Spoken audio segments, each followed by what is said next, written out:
Argentinec Agustín Cortés navštěvuje Gamescom už 4. rokem a minimálně stejně tak dlouho chutí svůj hororový projekt Asylum. Zajímalo nás nejen to, jak jeho hra vypadá, ale také proč trvá tak dlouho a především zdali jeho tým po tolika letech strávených ve virtuálním děsuplném světě neskončí brzy ve skutečném blázinci.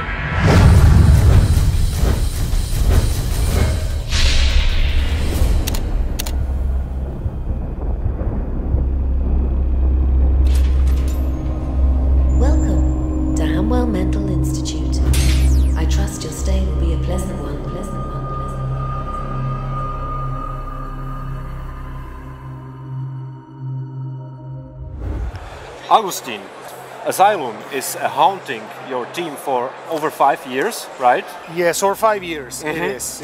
So, yes. Are you getting insane yourself, or are you getting ready to end up in a real asylum?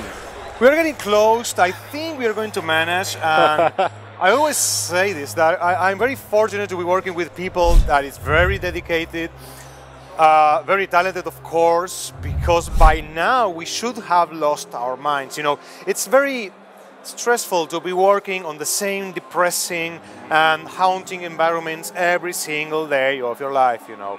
So, but we're getting there, fortunately. You have tickets already.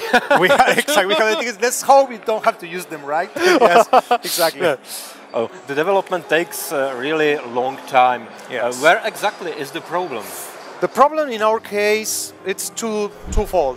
We're a very small team. It has been an irregular team actually, because for many time we were like 2 people only.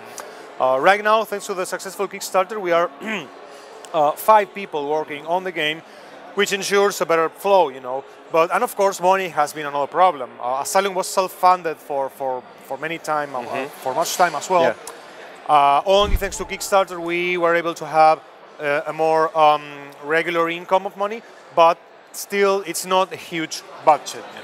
You know. We have to make, you know, some things on the go. Yeah, I understand. You ran a Kickstarter campaign which was successful. Do you feel more pressure or responsibility now when the backers put their money into the project? In a way, yes, of course. I mean, people have invested in our game, and we are, of course, very, very grateful for their help. And I feel extremely responsible. I think that we owe them. We owe them in many ways. This is why we're always, you know, letting them know beforehand of all our decisions. We're keeping them informed about the status of the project, of course, with very extensive updates. They were also the first ones to know about our game's arena, about another project that we have to make, because Asylum is slowly getting closer to completion. But you know, at the same time, I always felt responsible towards our community, who has always supported us from the first moment that Asylum was announced. They have been showing great enthusiasm about the game, and it's in many ways what keeps us going. For Asylum, you developed your own engine. Yes. It's Dagon, if I'm not mistaken. It's Dagon, but you switched to Unity recently. Yes. What was the reason? The main reason was, as much as we love Dagon and as much we are going to support the engine, of course, but we found that we needed to implement some major features in the game. Mostly, you know, Asylum is pre-rendered graphics, which is remaining that way in Unity. But we needed to bring real-time characters in the game to make them feel more natural and lively. And doing that with pre-rendered graphics, it killed the mood. The characters seemed robotic, you know, just not good enough, especially not when compared to the rest of the amazing graphics that we have achieved over the years. So, in addition to visual effects that we couldn't implement and a better interface, all of that became part of this new hybrid, which is called Dagonity, because it's it's a jokingly named like that, but it's actually Dagonity because it's a layer of our previous engine, or the data model of the game, with some previous features integrated with Unity, so that we are able to use much of the previous work with Unity. In fact, the scripts, the previous scripts of the game are being loaded just as is on Unity. So it wasn't in just 2 months we did the transition, and it was successful. So it was a good, call to move to Unity. It's definitely making the game move faster now. Yeah. Recently, a couple of horror games appeared, and one of them was called Outlast. Outlast. Yeah. And basically, the story and the setting was very similar to your game. Yeah. So, have you tried Outlast? I actually haven't tried it. I've heard opinions. I more or less know how the game works and what's it about. People told me that even the beginning it's very similar to Asylum. Something that I can say for sure is that the script of Asylum remains untouched since 2010, maybe. So they copied you. Of course they copied us. It should be obvious by now. But no, you should sue them. If we had the money, we would. No, we wouldn't. No, Asylum is a different kind of game anyway. It's more narrative.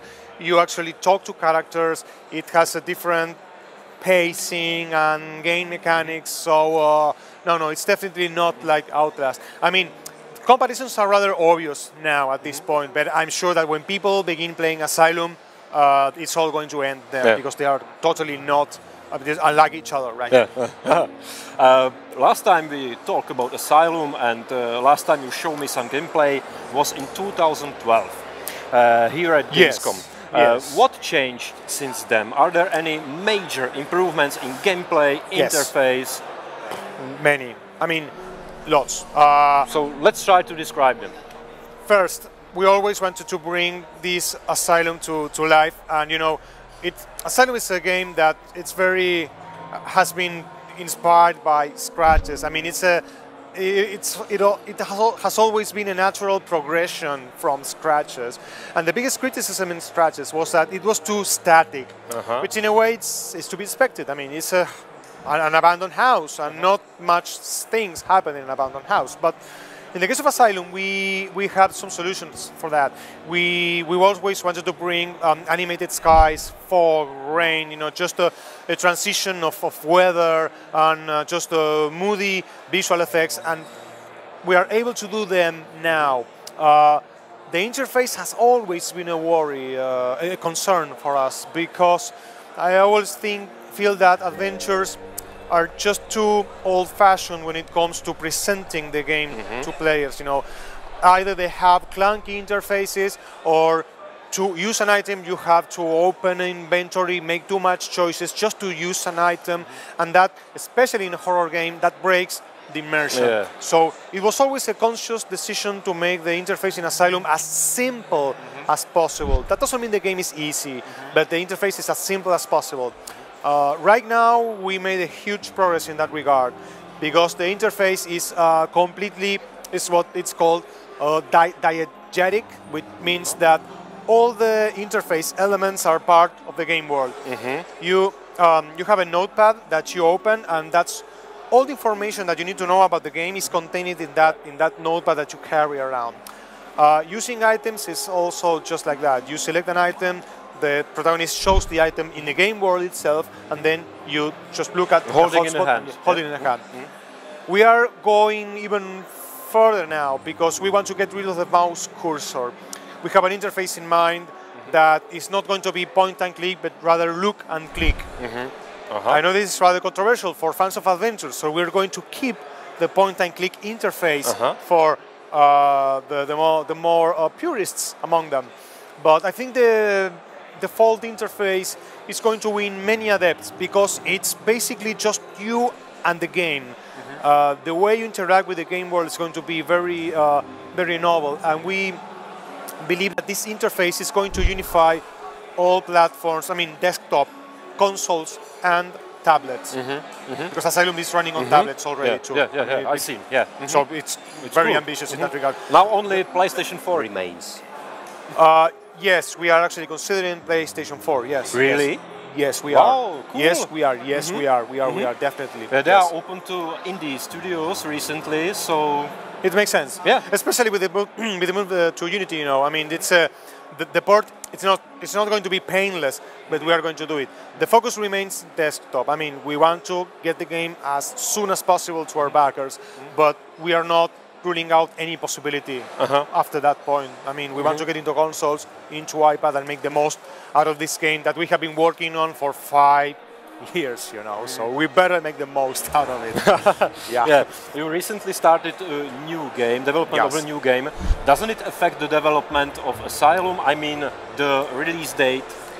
No, not much. I actually discussed this with our backers. It does affect my time a bit. I mean, because this game is going to depend on a new Kickstarter, and I have to devote some of my time to it, to the preparations. The graphical work on Asylum is nearly ready, and right now there's a full programmer working along with me to, well, that's why the transition to Unity was so fast, and we expect that the remaining work is going to proceed just as fast, but the artists are pretty much done, so it makes a lot of sense to ensure that they are working on a new project as we finish Asylum. Otherwise, I would have no choice but to let them go. And these guys have made an amazing work on Asylum, and I know they're going to make an amazing work on the new game. So that's what I hope backers will understand.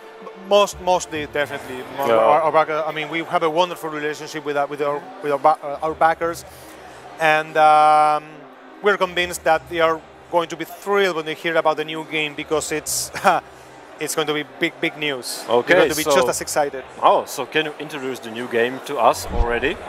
Yes. It has no name, of course. The name is going to be revealed in October. So it's not Ashes to Ashes? Of course not. No. This is the tagline.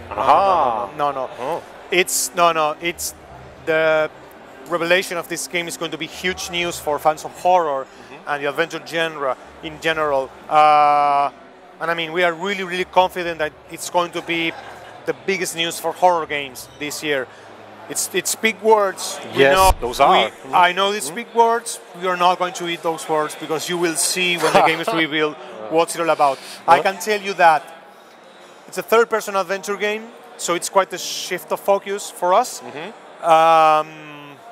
It has a lot in common with LucasArts or Revolution games like Broken Sword at first. So most of the game takes place in bright daylight, so that's like, well, you know, Scratches took plenty of time in daylight, so that's not a huge difference. But the first-person perspective, it is, and it's going to feel just like a classic adventure of the golden age. You know, of course, things are going to be really horrific and scary at the second half of the title. People are going to be thrilled and excited about this game. We're 100% sure. Big words. Crazy news, totally unbelievable, mind-blowing, hair-raising, and many other words with hyphens in between about the game. Yeah. Well, aren't you afraid that people will say, "Oh, they're running a new Kickstarter and haven't finished the previous one so far"? It's happening. Yeah, it's happening.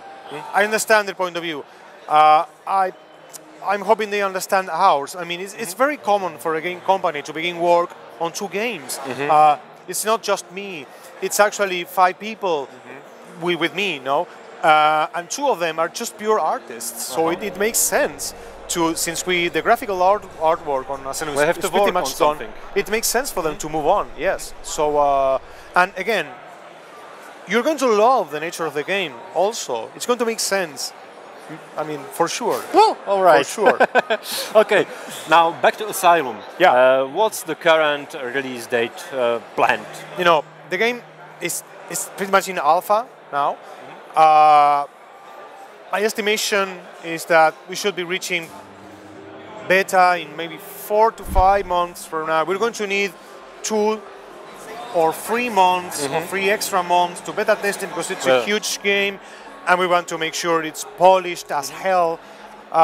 So, worst case scenario, maybe mid-time next year. But this is not an official date. Okay. I mean, by the next Gamescom, we're going to be playing Asylum, the completed game here. Okay? You know what? Exactly this was told to me by Charles Cecil 2 years ago. He said next year when we meet here, the game will be released. Yeah, and it wasn't. So okay, I hope you will not go into his footsteps. Third time is the charm. You know? I really think, I mean, given the status of the game, it's like, okay, I don't want to do this word, so let's leave it at that for now, okay? Yeah. You know. Okay, finally, if you can pick one feature, one point of Asylum which you think is the best and will represent the game the best, which one would it be? The story, I would have to say. Story. Because it's the thing that most reached people in Scratches. It's the thing that got people talking about Scratches for months, you know. And the story in Asylum is twisty, it's surprising, and the ending is going to be shocking, you know. You will be like, the ending of the game is going to leave you like that. And the first thing you will feel is just to get online and talk about it. And it happened with Serena as well, you know. The ending of the game was like, what? And people get talking and they tear apart the game and they try to find out what happened. Well, Asylum is going to be like that, but I think it's going to last for months because it's a huge, complex story with many, many details. The more you invest in the game, the more you pay attention to the details, the more you know, terrifying possibilities it reveals to you. And yes, we are all very, very proud of this aspect of the game. It's going to be like thrilling from beginning to end and just shocking conclusion. Well, so I'm looking forward to it. Augustin, thank you very much for the interview. Thank you for having me again. I promise a game next time. Yeah.